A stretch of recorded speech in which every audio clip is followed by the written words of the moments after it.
સમાચારમાં આગળ વધીએ તો મોબાઈલમાં કોઈ પણ એપ્લિકેશન ઇન્સ્ટોલ કરતા પહેલા 10 વખત વિચાર કરજો, નહીં તો તમારા ખાતામાંથી રૂપિયા ગાયબ થઈ જશે।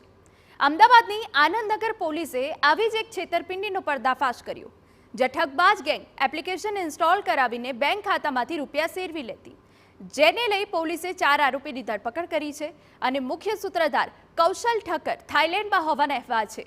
પોલીસની તપાસમાં સામે આવ્યું છે કે આરોપી ગેંગ ટેલિગ્રામ મારફતે લોકોના સંપર્કમાં આવતા અને એક લિંક મોકલી એપ્લિકેશન ઇન્સ્ટોલ કરાવતા, જે બાદ તેમાં QR કોડ આવતો, જ્યારે કોઈ વ્યક્તિ એ QR કોડ સ્કેન કરતું એટલે તેમના ખાતાની એક્સેસ આરોપી પાસે જતી રહેતી અને તેઓ POS મશીન મારફતે રૂપિયા પડાવી લેતા।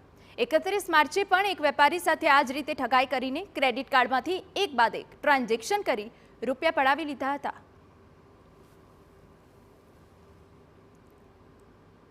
ये जो 4 आरोपी છે એના ફાલ્ગુનભાઈ અને જયદીપભાઈ છે, એ તો રાજકોટમાં નોકરી કરે છે।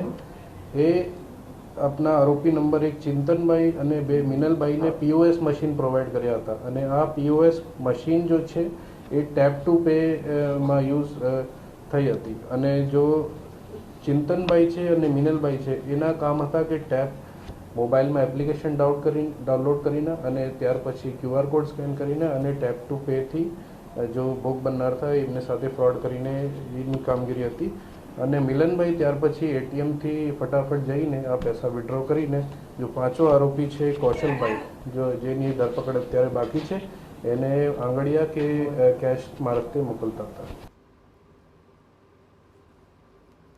પોલીસે 4 આરોપી ફાલ્ગુન ગજેરા, જયદીપ મારુ, ચિંતન રૂપારેલિયા અને મિલન વિજોરાની ધરપકડ કરી।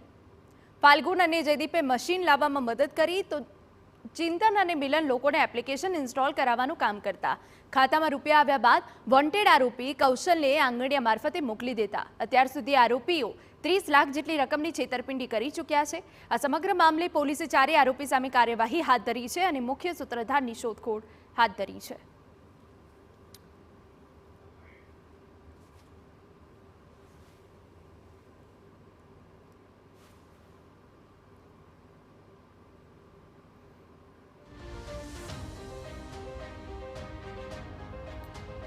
તો એક ક્લિક અને તમારા ખાતામાંથી રૂપિયા ગાયબ।